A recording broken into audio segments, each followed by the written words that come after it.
tema da palavra hoje é desfrute do descanso na presença do Pai. Repita comigo, desfrute do descanso na presença do Pai. Primeira coisa que eu quero falar para você é a respeito da graça de Deus. O que é a graça de Deus? A graça de Deus, ela é, na verdade, você desfrutar desse descanso. É você desfrutar do descanso de Deus. A graça é o descanso de Deus para nós. Nós vivemos numa geração muito atribulada. Na verdade, todas as gerações tiveram esse problema de ansiedade, também de depressão, mas nunca teve uma geração com tanta ansiedade, com tanta depressão como agora.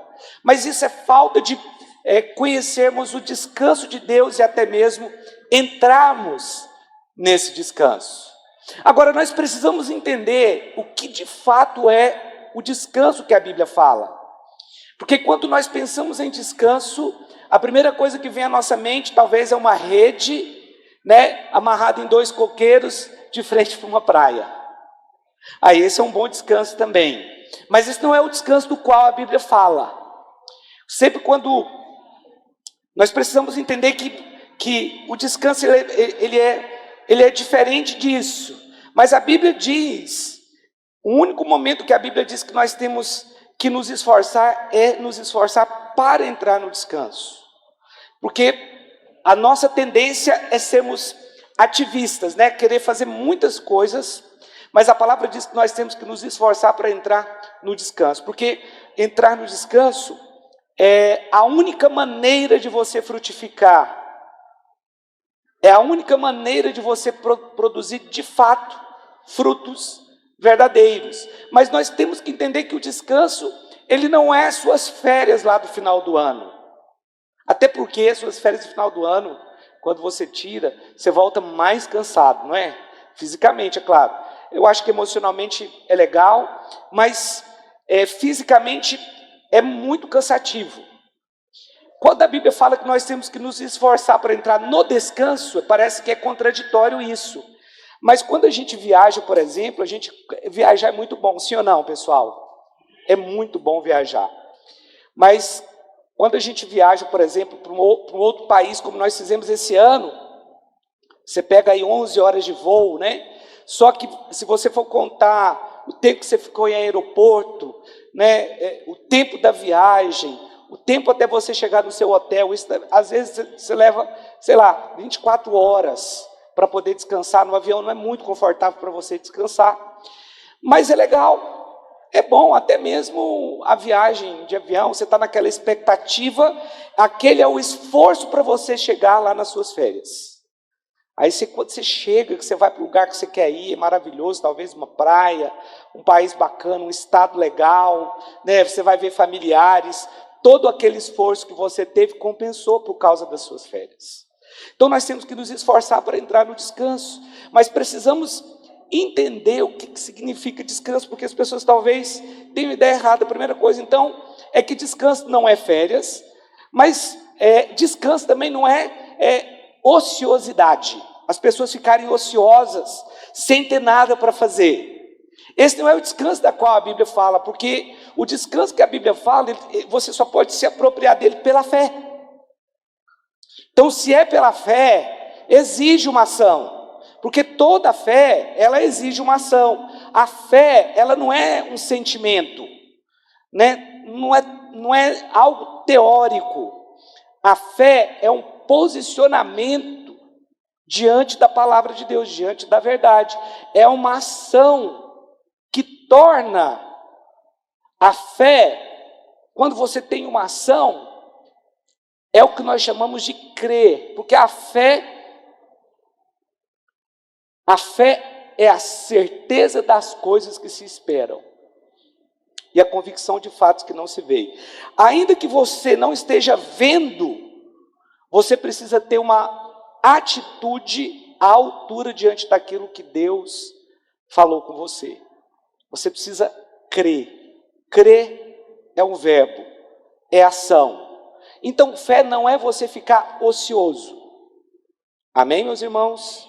Eu vou ficar na rede lá porque isso é o descanso de Deus. Não, o descanso de Deus não é exatamente isso.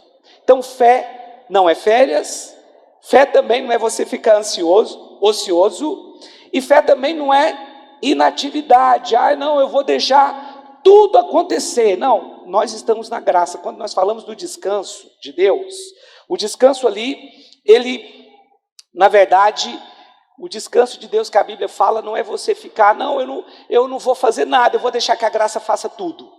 Não, isso não é graça. Você precisa entender, aqui em Hebreus capítulo 4, versículo 1, deixa eu ler para você esse texto. Hebreus capítulo 4, verso 1. Olha o que diz. Vamos ler até o verso 3. Temamos, portanto, que sendo nos deixado a promessa de entrar no descanso de Deus, suceda parecer que algum de vós tenha falhado. Então existe uma promessa para aqueles que creem para entrar no descanso.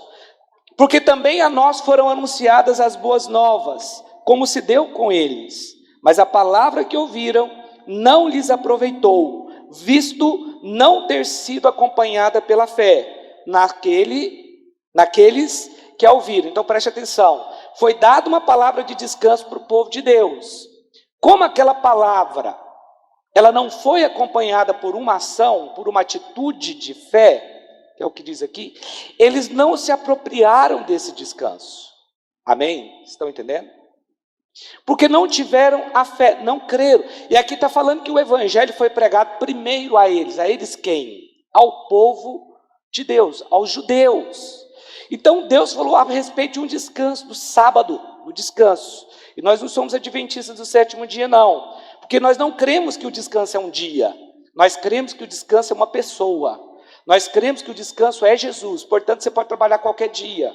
Ok? Então aqui está falando que nós temos que temer por aqueles que não entraram no descanso, porque Deus tinha prometido que haveria um descanso, mas aqueles que não se apropriaram dessa palavra de entrar no descanso, aqueles que não creram, aqueles que não tiveram uma ação à altura da palavra que tinha sido revelada, não entraram no descanso. E a Bíblia está nos exortando aqui em Hebreus a temer, porque pode ser que alguns de nós também não entrará. Mas quem são esses que não entrará? Está falando do nosso tempo, da plenitude do tempo. Está falando daqueles que não creem. Então aquele que não crê, ele não descansa. Ele não vai entrar no descanso. Verso 3. Nós, porém, que cremos, entramos no descanso. Então, como é que se entra no descanso de Deus? Pela fé. E fé é uma ação. Fé é uma atitude. Nós, porém, que cremos, entramos no descanso.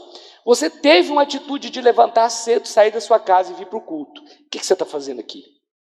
Ah, pastor, vim adorar a Deus, eu vim ouvir uma palavra, eu vim encontrar com meu irmão. Isso é uma ação, isso é uma atitude de fé. Porque se você levantou cedo da sua casa, num domingo, para estar aqui hoje, tem fé envolvida nisso. Você está entendendo a diferença? Você veio aqui pela fé, você não veio aqui para, vou lá ver o que está acontecendo lá. Pode até ser que alguém entre numa igreja meio desapercebido, vê gente lá de fora, o que está acontecendo aqui, e entra e acaba sendo abençoado. Mas no seu caso, você veio aqui porque você teve uma atitude de fé. Nós, porém, que cremos, entramos no descanso, conforme Deus tem dito. Assim jurei na minha ira, não entrarão no meu descanso, embora certamente as obras estivessem concluídas desde a fundação do mundo. Então fé não é inatividade, ociosidade, descanso não é ociosidade, descanso não é você achar, eu vou tirar férias e vou descansar, não é nada disso. Descanso é uma condição de fé. Mas você precisa se apropriar da palavra que o Senhor te deu. Qual palavra que Deus me deu? A que está na Bíblia. Você está lendo? Então está lá. Ah, não foi um profeta ou uma revelação? Não, nada disso. Ainda que Deus usa profetas, né? Ainda que pode ser através de um profeta mesmo. Mas eu estou falando das promessas que temos na palavra de Deus. Não, mas Deus não falou nada pessoalmente para mim. Mas tudo que está na palavra de Deus, todas as promessas que estão na palavra de Deus são para você. Você só tem que crer, entrar no descanso e se apropriar. Então aquela história de que as pessoas pensam que a graça vai fazer tudo por elas, é um grande engano, porque não vai. A graça não sai por aí pregando a palavra, não. Isso porque nós, eu, você, é que temos que fazer isso, porque a Bíblia diz, ide e pregai o evangelho. Está falando para você e está falando para mim também. Mas algumas pessoas pensam que isso vai acontecer automaticamente. Não, vamos deixar o negócio rolar, vamos deixar a graça acontecer. Deixa eu te falar uma coisa. A Bíblia conta a história dos hebreus quando eles saíram do Egito. E quando eles saíram do Egito, eu creio que você conhece a história, a Bíblia diz que o maná caía do céu para eles todos os dias. Eles estavam no deserto. E eles ficaram ali 40 anos. Todos os dias vinha o alimento do céu, que a Bíblia fala que é a comida dos anjos, né? Vinha o alimento do céu para eles. Todos os dias. E eles ganhavam tudo ali, todo dia, sem ter que trabalhar. Mas eu te pergunto, eles estavam no descanso, sim ou não? Não. Eles estavam no deserto. Você acha que pessoas que ficam sempre dependentes de outra, ela está no descanso? Não, ela sempre está escorada no outro. Ela não está no descanso. Mas no dia em que Deus, porque a terra prometida, ela também é chamada de descanso. Ainda que o cumprimento do descanso, ele tem uma conotação terrena e também espiritual. A terrena é que o descanso era a terra prometida. E no dia em que Josué, 40 anos depois, pisou na terra prometida, o maná cessou. Não caiu mais maná do céu.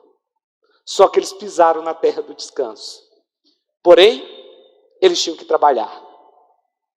Porque antes eles não precisavam plantar, não precisava lançar semente, não precisava cultivar a terra e não precisavam colher. Mas agora eles entraram na terra prometida.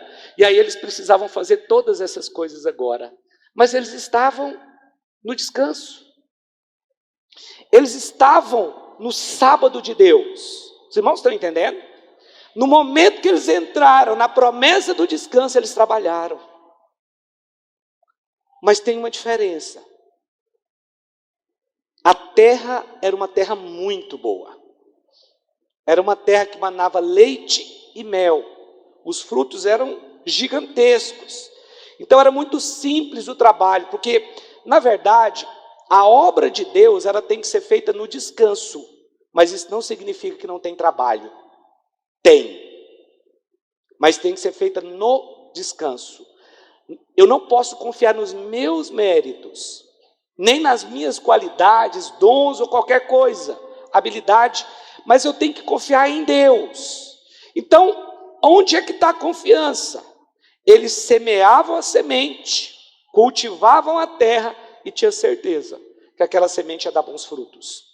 Isso é o descanso de Deus. O descanso de Deus, ela sempre vai exigir de nós trabalho, ação. Então preste atenção, graça não é você ficar ocioso, amém? Isso não é graça. Graça também não é férias, isso não é o descanso. Agora, tudo isso pode fazer parte do descanso sem dúvida nenhuma. Você pode tirar férias, você pode ter momentos que você vai ficar ocioso, pode até fazer parte disso, mas não é isso. Graça não é o contrário de trabalho. Graça não é o contrário de obras. Porque tem muita gente que pensa o seguinte: não, estou na graça, não preciso fazer nada. Graça não é o contrário de obras. Graça é o contrário de mérito. É quando alguém faz para receber. Mas eu não vou me adiantar nesse ponto aqui. Mas eu quero dizer que nós aqui como igreja, esse tempo da graça, nós temos o privilégio de ter nascido nesse tempo tão abençoado, que tantos profetas do passado queriam viver. Um tempo em que Deus vive dentro de nós. E agora eu quero pedir que você abra sua Bíblia em Lucas capítulo 15, no versículo 11. Lucas capítulo 15, verso 11. Continuou: certo homem tinha 2 filhos. O mais moço deles disse ao pai: Pai, dá-me a parte dos bens que me cabe. E ele lhes repartiu os haveres. Passando não muitos dias, o filho mais moço, ajuntando tudo o que era seu, partiu para uma terra distante, e lá dissipou todos os seus bens, vivendo dissolutamente. Primeira coisa, você só pode desfrutar da graça do Pai, você só pode desfrutar da graça se você estiver na presença do Pai. Não existe graça longe do Pai. Graça, ela é concedida pelo Pai. Então, se você se afasta do Pai, e aqui eu estou falando de Deus mesmo, né? Se você se afasta do seu relacionamento com Deus, você vai perder a graça. A palavra diz que o filho, pediu que o pai repartisse a herança e desse a parte dele. E foi isso que o pai fez. O pai deu para ele a parte dele da herança. Sabe de uma coisa? Tem pessoas que elas são abençoadas pelo pai. Elas estão ali, podem desfrutar de toda a herança na presença do pai. Mas acaba que elas querem liberdade.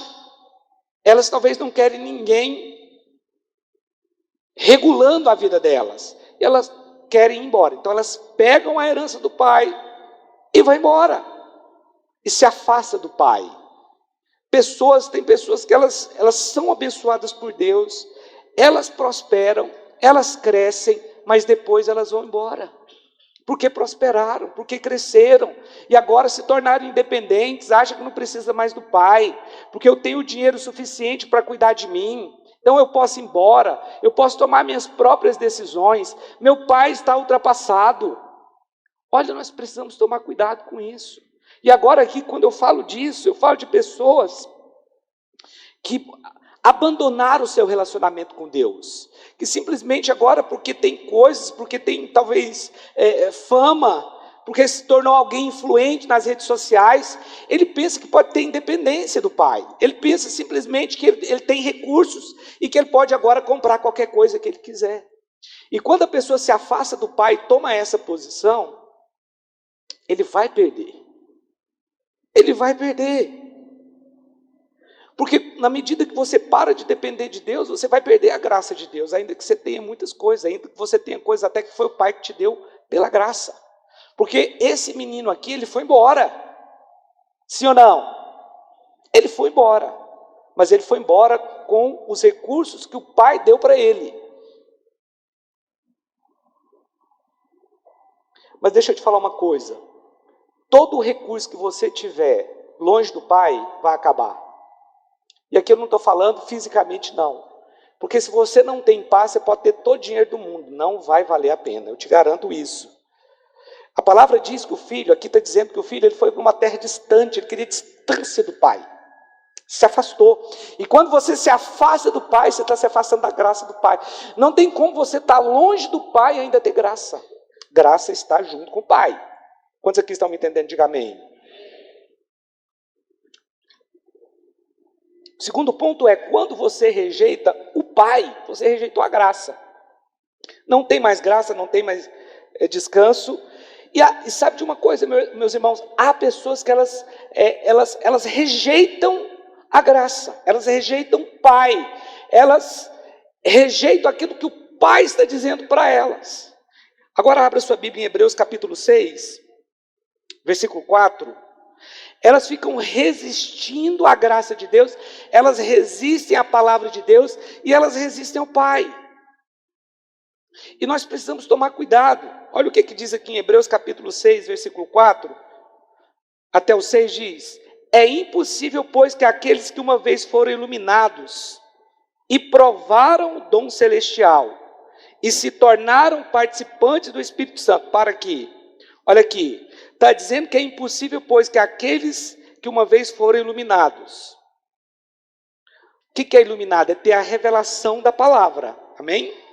E provaram o dom celestial, e se tornaram participantes do Espírito Santo, foram até usados pelo Espírito Santo. e provaram a boa palavra de Deus e os poderes do mundo vindouro, porque às vezes nós nos apropriamos de coisas na terra que vêm do céu, amém? Agora olha o 6, e caíram, sim, é impossível outra vez renová-los para o arrependimento, visto que de novo estão crucificando para si mesmos o Filho de Deus, expondo-o à ignomínia, à vergonha. Olha só, aqui evidentemente está falando de uma pessoa que desviou e por causa do pecado, mas de pessoas que resistem à palavra de Deus, não acreditando na palavra. São pessoas que se apostataram da fé, que afastaram da fé, que agora resistem à palavra de Deus. A palavra diz que essa pessoa não pode ser de novo renovada. Preste atenção, as pessoas podem resistir à graça de Deus, até pessoas que usufruíram dela, como esses que aqui está dizendo em Hebreus 4. Hebreus 6, quer dizer. Aqui está falando de pessoas que elas resistem à salvação, resistem ao plano de Deus para elas, resistem à graça, simplesmente apostataram da fé, se afastaram e agora estão falando mal. Nós temos muitos exemplos de pessoas, até conhecidas, que estão assim. Pessoas que, inclusive, pregam um evangelho totalmente falso. Um cantor aí, que está aí hoje, na minha época, quando eu converti, ele fazia sucesso, hoje ele não faz mais, que no passado foi usado por Deus, ele era até de Goiânia aqui, muito usado por Deus. Hoje prega heresia em cima de heresia, está resistindo à graça de Deus e está transformando a graça em libertinagem. Nós precisamos tomar muito cuidado com isso. Então, a primeira coisa que você precisa entender é: não resista à graça de Deus. Você precisa aceitar o favor que Deus tem para você, mas aqui está dizendo que quem resiste, quem toma essa posição como a desse cantor, ele não pode ser de novo colocado na mesma posição que ele estava de salvação. É impossível, porque ele experimentou do poder de Deus, mas agora ele é alguém que fala mal, ele é alguém que está contra a igreja, e nós precisamos tomar muito cuidado com isso, para não nos tornarmos críticos da igreja, né? E começar, talvez, a apontar pecados, situações, confusões que acontecem nas igrejas. Porque, pastor, acontece? Claro que acontece. Onde tem pessoas, vai ter problema mesmo. Mas nós não podemos trabalhar contra a igreja. É muito ruim quando você vê pregadores que pregam falando mal da igreja, porque isso não é de Deus. Porque se eu falo mal da igreja, eu acabo falando mal da minha igreja também, né? Que a igreja, quando eu falo isso, é aquela pregação que tudo é culpa da igreja. O mundo está do jeito que está porque é culpa da igreja. Tem pobres porque é culpa da igreja. Tem pessoas que não foram salvas porque é culpa da igreja. Não, nós não podemos fazer isso, nem podemos pregar contra a igreja do Senhor, porque a igreja do Senhor é a noiva de Cristo. Agora, sabe qual que é o problema de um filho imaturo? É que ele não sabe administrar a herança. Gálatas capítulo 4, deixa eu ler para você, Gálatas 4 aqui, versículo 1. Olha só: digo, pois, que durante o tempo em que o herdeiro é menor, em nada difere do escravo, posto que é ele senhor de tudo. Qual que era o problema do filho pródigo? Imaturidade. Ele era uma criança querendo fazer coisas de adultos. Mas aqui diz que enquanto o herdeiro é criança, ele nada se difere do escravo, ainda que ele seja senhor de todas as coisas. Somente pessoas maduras podem de fato desfrutar da herança. Pessoas imaturas, se ela pegar a herança, ela não consegue administrar. Por quê? Porque é uma criança. Vamos lá, verso 2, olha aqui. Mas está sob tutores e curadores, até o tempo pré-determinado pelo pai. Mas qual que era o problema do filho pródigo? Eu sou maduro para administrar minha herança. Eu consigo. Me dá aí minha herança. Me dá minha herança, eu tenho maturidade.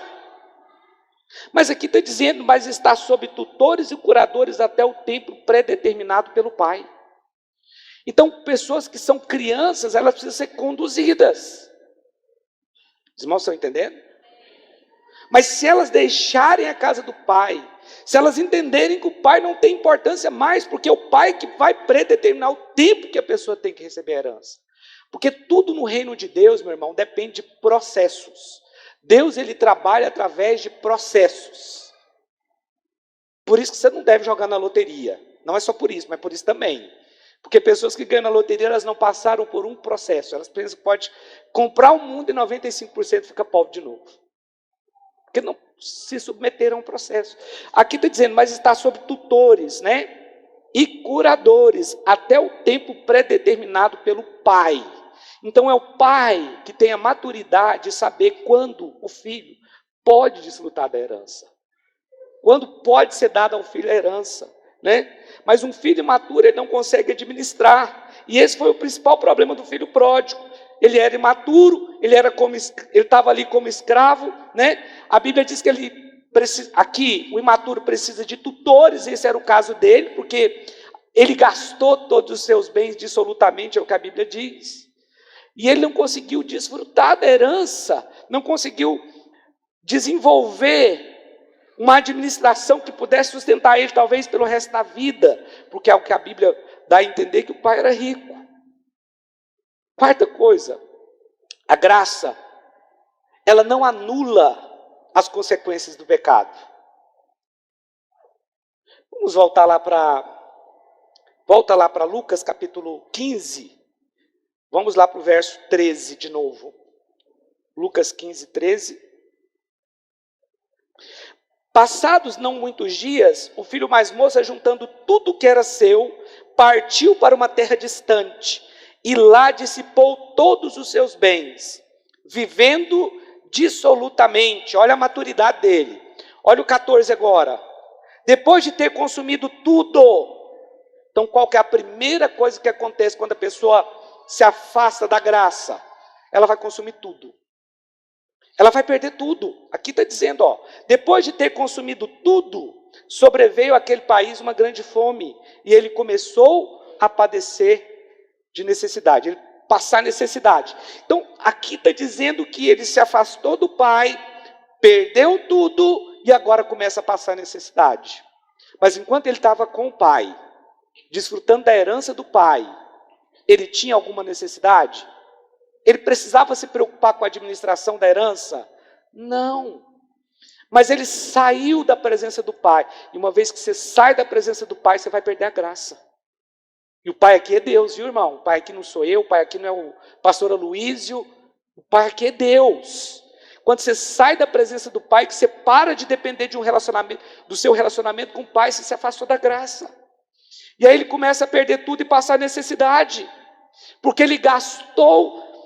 Depois o irmão dele mais velho fala com o que ele gastou. Gastou com tudo quanto era coisa errada. O irmão dele condena ele depois, né? Ele gastou com todo tipo de pecado, ele foi cometer pecado. E o pecado tem consequência. Enquanto ele estava ali debaixo da graça, estava desfrutando do pai. Mas a partir do momento que ele decidiu ter uma vida de pecado, teve consequência. Ah, pastor, mas eu estou na graça. Então, que consequência que tem? Tem consequência sim. Tá? Você está vendo aqui que tem. Você lembra quando Jesus entrou na casa de Zaqueu? Jesus estava comendo na casa de Zaqueu.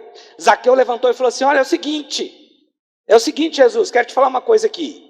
Se eu roubei alguém, eu quero devolver 4 vezes mais. Quero devolver 4 vezes mais. Jesus não pediu para ele fazer isso, mas ele fez. Ele estava tentando reparar os erros que ele cometeu, porque ele sabia que tinha consequências. O próprio Zaqueu entendeu isso. A Bíblia conta também a história de Davi, quando Davi pecou, né, com Betseba, e Natã foi falar com ele. Natã falou para ele, Davi, você vai ser perdoado, desse pecado, você foi perdoado por Deus. Mas seu filho vai morrer. E por todo o tempo que você for vivo, você vai ver briga na sua família. Consequências muito graves. Mas o pecado de Davi foi perdoado? Sim ou não? O pecado do filho pródigo pode ser perdoado? Porque ele gastou com as prostitutas, é o que a Bíblia diz. Mas ele não ficou livre da consequência. Ele gastou tudo, veio fome, ele começou a padecer de necessidade, a passar necessidade. Começou a passar necessidade. Vai lá para o verso 15. Então ele foi e se agregou a um dos cidadãos daquela terra, e este o mandou para os seus campos a guardar porcos. Imagina um judeu que tinha um porco como animal imundo, agora ele se torna um cuidador de porcos. Porcos nem entravam em Israel. Para você ver que ele foi para uma terra distante, longe de Israel. 16. Ali desejava ele fartar-se das alfarrobas que os porcos comiam, mas ninguém lhe dava nada. A consequência foi tão grave do pecado desse homem aqui, você tem que entender que mesmo no tempo da graça existe consequência do pecado. Pecados têm consequências, e essas consequências podem ser muito graves. Como, por exemplo, você cometeu um pecado que é um crime. Você não só pode ficar preso, como deve ficar preso. Você acha que se uma pessoa chegar para mim aqui e falar, matei uma pessoa, pastor, mas eu sei que eu estou na graça e Deus me perdoa e tudo certo. É parcialmente verdade. Deus pode perdoar até mesmo um homicida. Mas eu vou falar, você matou? Matei. Pois é, então agora você tem que pagar na justiça dos homens. Você tem que se entregar. Pode até ser que a gente ajude até com advogado, mas tem uma família do outro lado, que está clamando por justiça. Você acha que é justo? Só porque agora converti, meus pecados agora foram perdoados? Beleza, segue o jogo. O que você acha? Não. Tem consequência. Porque Deus é justo até com você. Imagina se fosse alguém da sua família que morreu por um assassino e agora ele é crente, se converteu, porque nós não estamos falando aqui que ele não pode ser perdoado. Pode ser que se arrependeu e vai. Mas tem a consequência que ele tem que pagar. Os irmãos estão entendendo? E aqui, isso aqui não é uma pregação legalista, não. Mas tem pessoas que estão perdendo o casamento por causa de adultério. Deus pode perdoar um adúltero? Pode. Mas qual é a consequência do adultério? Pode ser que a família ali vai ser destruída, vai ter uma separação. O pecado é danoso. Não é porque nós estamos na graça, meu irmão, que nós podemos fazer qualquer coisa, ou podemos fazer do nosso jeito, ou de qualquer jeito. Não podemos. A graça não é um passe livre para você fazer o que você bem entende. Está aqui. Ali desejava ele fartar-se das alfarrobas que os porcos comiam. Teve consequência. Um cara que não podia tocar em porcos, vira um cuidador de porcos e deseja comer comida de porcos. Alfarroba é um tipo de vagem adocicada. Mas não é gostoso não. Eu já comi, não é gostoso não. Já experimentei, é ruim. É ruim. Faz chocolate de alfarroba também. Mas não é gostoso não, é ruim. Mas ele desejava comer a comida que os porcos comiam. Aquele mesmo que comia na mesa do pai, que desfrutava da mesa do pai, agora estava desejando comer comida de porcos. É isso que o pecado faz com as pessoas. Não, mas eu estou na graça. A graça não tem isso não. Tem. O pecado é perigoso, meu irmão. Não brinca não. Ah, não, é só um pecadinho e tal. Não brinca com o pecado, não. Ele é danoso, perigoso. E pode levar você à ruína. E mais do que isso. Porque o filho pródigo aqui teve um problema de pecado. E voltou, ainda bem. Mas tem pessoas que elas ficam com o coração tão endurecido por causa do pecado, que elas jamais voltam. Que elas começam a questionar a palavra de Deus e todas as experiências que elas tiveram com Deus. E é esse tipo de pessoa que não volta jamais para a casa do Pai. Então a graça ela não anula a consequência do pecado. Aqui está dizendo, quais foram as consequências do pecado dele aqui? Perdeu todos os seus bens. Primeiro, sair da casa do pai já é uma consequência terrível, né? Começou a passar necessidade, passou fome e desejou comer a comida de porcos. Você percebe que a graça não livrou ele da consequência do pecado? Mas tem uma coisa, a graça estava lá e estava esperando ele voltar. Porque essa era a expectativa da graça que ficou lá na casa dele, que era o pai dele. Porque a graça é Jesus. Estava lá, disponível para ele ainda. Porque ele aqui foi um problema de pecado, né? E a Bíblia diz, olha lá, vamos para o próximo versículo. Então, glória a Deus pelos então da Bíblia, né? Caindo em si, disse, quantos trabalhadores de meu pai têm pão com fartura e eu aqui morro de fome? Sabe o que é o problema disso aqui? Infelizmente tem pessoas que elas têm que pagar para ver. Não adianta você falar, meu irmão, não vai por esse caminho não, está errado. Ele quer pagar para ver, porque ele pensa que o pai é mau. Não, vou sair da casa do pai, eu sei o que é melhor para mim, rapaz, meu pai não manda em mim não, né?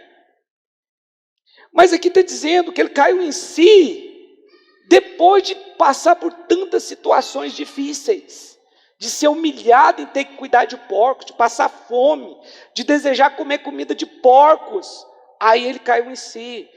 Pensa bem, para o bem dele, graças a Deus, o dinheiro dele acabou, porque o pai pôde ter ele de volta. E às vezes, para o bem das pessoas, elas caem. Porque elas não entendem que a graça é o Pai. Agora, ele deixou a graça. Passou necessidade, passou fome, teve problemas. Mas quando ele voltou, a graça estava lá. O Pai estava lá. Não só esperando ele voltar, mas desejando a volta dele. Agora, existe um grave perigo de pessoas que pecam e não se arrependem dos seus pecados. 2 Pedro capítulo 2, verso 20. 2 Pedro 2, 20. Olha o que está escrito. Portanto, se depois de terem escapado das contaminações do mundo, mediante o conhecimento do Senhor e Salvador Jesus Cristo, se deixarem enredar de novo, e são vencidos, tornou-se o seu último estado pior do que o primeiro. Pois melhor lhes fora nunca tivesse conhecido o caminho da justiça, do que após conhecê-lo, volverem para trás, apartando-se do santo mandamento que lhes foi dado. Então aqui está dizendo o seguinte, pessoas se converteram, tiveram uma experiência com Deus, mas retrocederam. A Bíblia diz que o estado dessa pessoa antes dela converter era melhor do que o estado dela depois que ela converteu e desviou. Pastor, então pessoas podem desviar? Irmãos, tem como interpretar esse texto aqui de outra maneira? Aqui está claro. Portanto, se depois de terem escapado das contaminações do mundo, quando a gente era ímpio, né? Mediante o conhecimento do Senhor e Salvador Jesus Cristo, se deixarem enredar de novo e são vencidos, tornou-se o seu último estado pior do que o primeiro. Então aqui tem 3 condições. A primeira, quando ele não era crente, que estava ruim. Depois a condição de quando ela crente estava excelente. Depois a condição de quando ele desviou, que estava pior, que piorou em relação a quando ele não era crente lá. Então tem consequência, é grave. Não pense que você está na graça, está tudo resolvido. Agora eu posso fazer tudo. Uhul! A graça! Não, não. Cuidado aí. Você vai ter problema com isso e vai ser grave. Não faz isso não. Fala aí para o seu irmão, sai dessa aí, irmão. Agora olha o que diz aqui em Gálatas 5:4. Gálatas capítulo 5, verso 4. De Cristo vos desligaste. Tem como desligar de Cristo? Aqui. De Cristo vos desligar. Então tinha alguém que estava ligado em Cristo que foi desligado. Mas como que ele foi desligado? Vós que procurais justificar-vos na lei, da graça decaístes. Nós temos aqui duas condições. Nós temos a condição de um menino imaturo que saiu da casa do pai e foi para uma terra distante. E ali ele gastou o seu dinheiro dissolutamente com as prostitutas. Mas aí ele começa a passar fome, né? Passa necessidade, se torna cuidador de porcos, deseja alimentar com a comida dos porcos. Ok. É ruim, é muito ruim o que ele fez, mas pode ser pior. De Cristo vos desligastes, vós que procurais justificar-vos na lei, da graça decaíste. Agora nós temos que ir para o outro irmão. Porque aí tem um outro irmão do outro lado. Porque ambos tinham uma ideia errada do pai. Aí o outro irmão, vamos lá para o versículo, capítulo 15, versículo agora... Não, vai lá para o 25, deixa eu ver. Isso. Ora, o filho mais velho estivera no campo, e quando voltava, ao aproximar-se da casa, ouviu a música e as danças. Chamou um dos criados e perguntou-lhe o que era aquilo. E ele informou: veio teu irmão e teu pai mandou matar o novilho cevado, porque o recuperou com saúde. Ele se indignou e não queria entrar. Saindo, porém, o pai procurava conciliá-lo. Mas ele respondeu ao seu pai: há tantos anos que te sirvo sem jamais transgredir uma ordem tua, e nunca me deste um cabrito sequer para alegrar-me com os meus amigos. Vindo, porém, esse teu filho, que desperdiçou os teus bens com meretrizes, tu mandaste matar para ele o novilho cevado? Então lhe respondeu o pai: meu filho, tu sempre estás comigo, e tudo que é meu é teu. Então tem um filho aqui, que vai para longe do pai, que gasta tudo, que passa necessidade, passa fome, vai cuidar de porcos e queria se alimentar com a comida dos porcos. Consequência do pecado. Mas existe um pecado que é ainda mais grave do que esse. É o pecado da justiça própria. Porque você cai, você se desliga de Cristo quando você tenta se auto-justificar, quando você acha que é melhor do que o irmão, quando você acha que o seu irmão merece a punição e que você não merece. Nós precisamos tratar todos com muita graça, meu irmão. A pessoa errou, mesmo aquele que errou, que pecou, nós precisamos tratar essas pessoas com graça. Essas pessoas querem retornar, vamos tratá-las com graça, porque o nosso Pai é gracioso. Mas as pessoas caem da graça quando elas acham que são melhores do que as outras. Ah não, eu faço mais coisa. Sabe aqueles irmãos que pensam que eles fazem mais coisa do que os outros?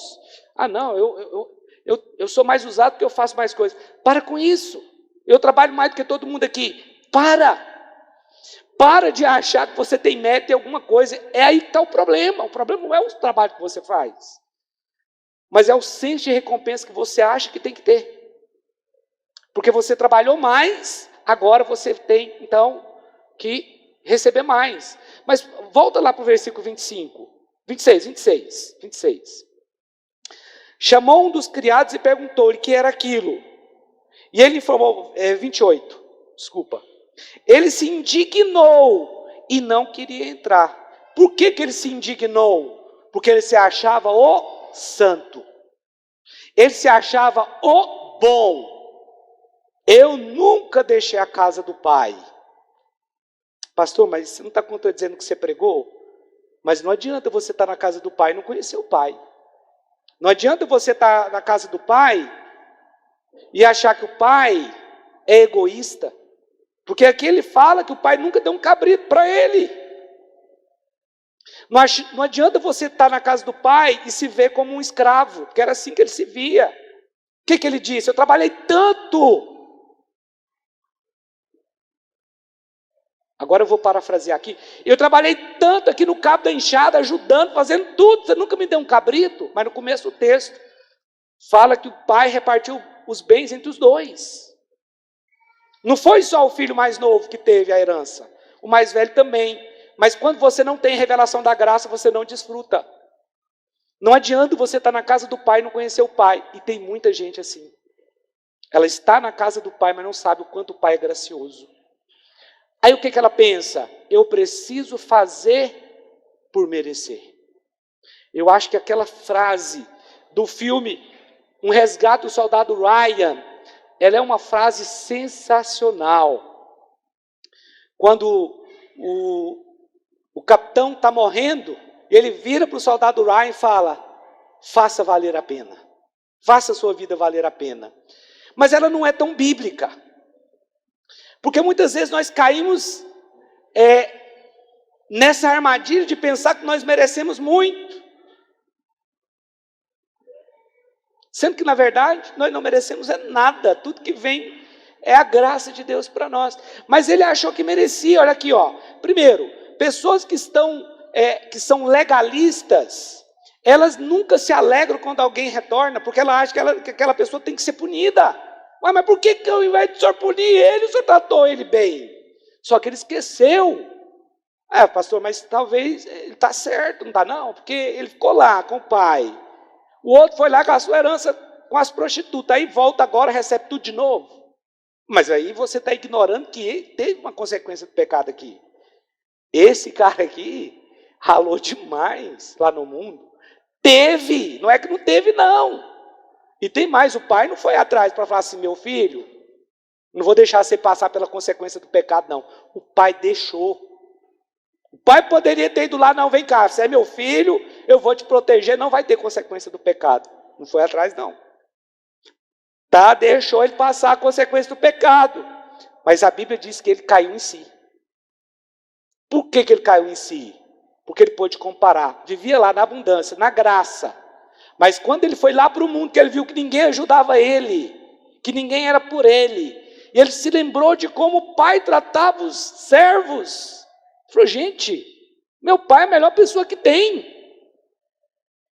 O máximo que fizeram por mim aqui foi me colocar para cuidar de porcos. Quando ele estava no mundo que ele conseguiu fazer uma comparação. Você não precisa ir para o mundo para isso. Agora, de fato, o filho mais velho começou a criticar o pai. Olha, cuidado, porque você pode pensar que você é melhor do que o pai. Que você é melhor do que Deus. E começou a falar: não, você está sendo injusto. Porque entendia que o pai era alguém que deixava fazer tudo, que era o filho pródigo. E o outro entendia que o pai não deixava fazer nada. Porque não deu nenhum cabrito para ele desfrutar com os amigos, sendo que a Bíblia diz que ele repartiu os bens entre os dois. Ele se indignou e não queria entrar. Volta lá, volta. Ele se indignou e não queria entrar.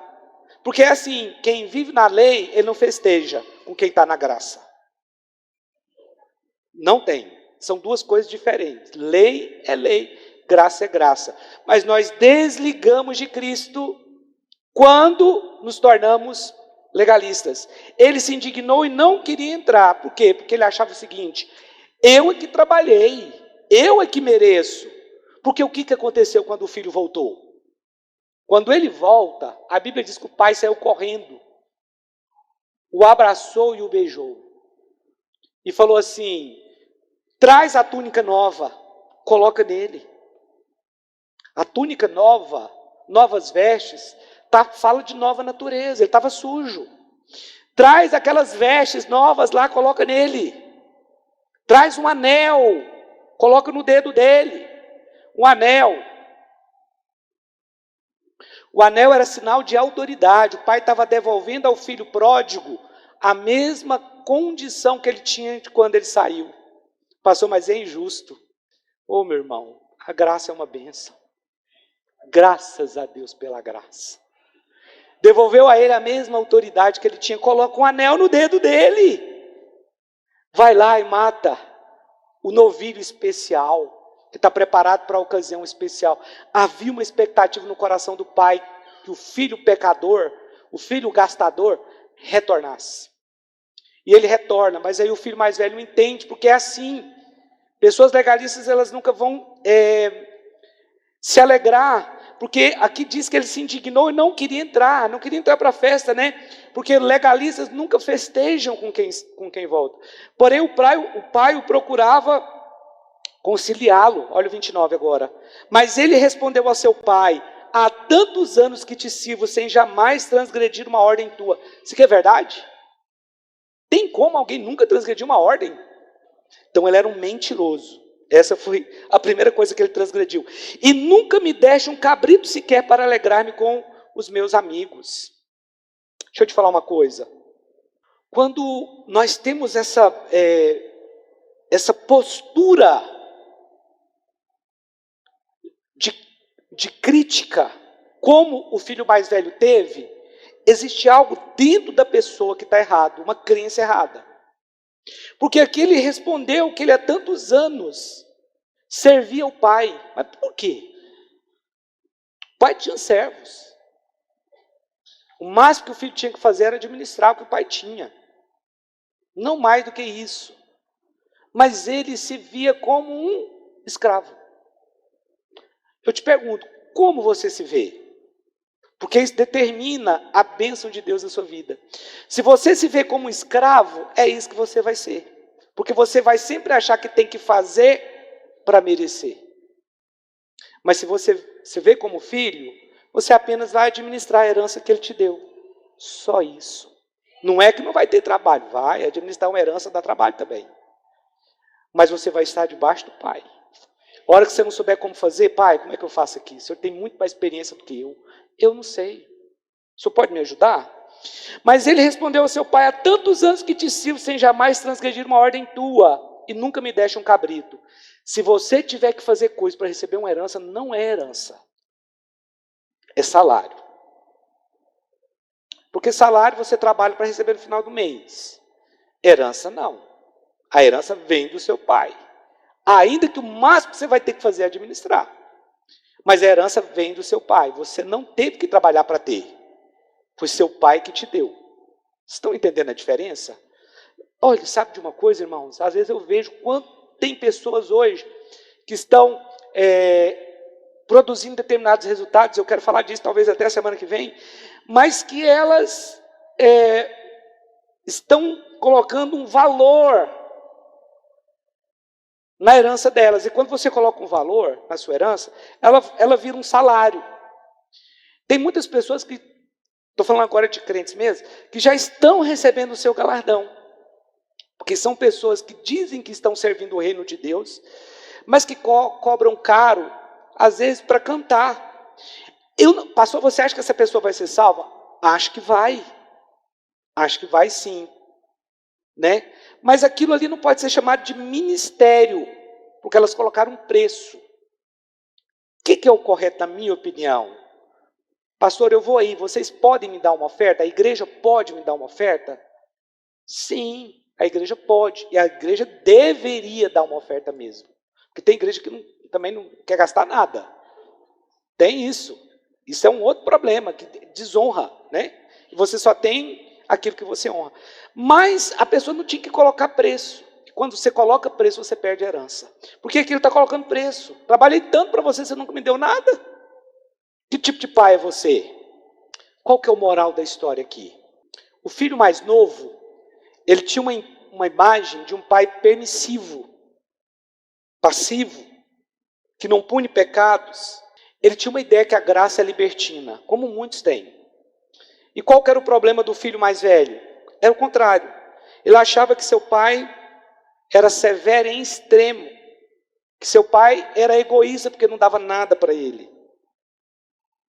Ele pensava que seu pai também era explorador e avarento, e que não o amava.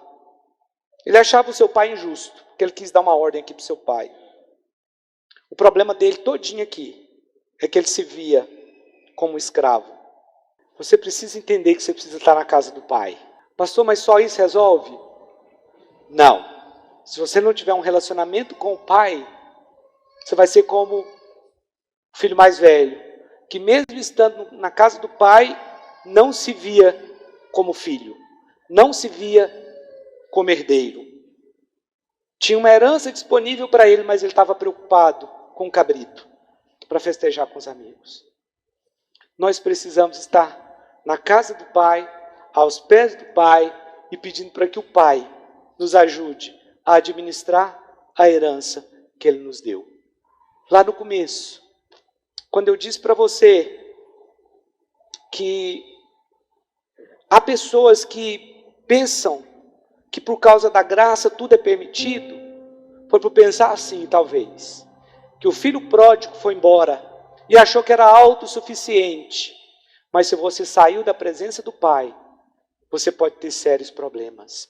Coloque a mão no seu coração agora. Deixa eu orar por você. Senhor Jesus, nós queremos estar na casa do Pai. Nós não queremos transformar a graça em libertinagem. Nós não queremos nos desligar de Cristo numa postura legalista, onde nós não entramos para festejar com aqueles que se arrependem. Pai, nós não queremos merecer nada, porque toda herança vem do Senhor. Nós queremos que o Senhor nos ajude a administrar essa herança, a que o Senhor nos deu. Porque tudo que nós temos, seja bens, seja dons, sejam habilidades, ministério, tudo vem do Senhor, meu Deus. Nos ajuda a administrar tudo isso. Ajuda essa igreja, Senhor, a olhar para si própria como filhos, amados herdeiros e não escravos. Não escravos, porque o Senhor disse que não nos chamaríamos mais de servos, mas de amigos, de filhos. Porque é isso que nós somos, Senhor. Nós não queremos ter uma visão errada do Senhor, de um Deus que é permissivo com o pecado, que não pune o pecado. Nós não queremos também ter uma visão do Senhor de um Deus egoísta, que nunca reparte nada. Nós sabemos o quanto o Senhor é bom, meu Deus. Nós sabemos o quanto o Senhor é fiel. Obrigado, Jesus.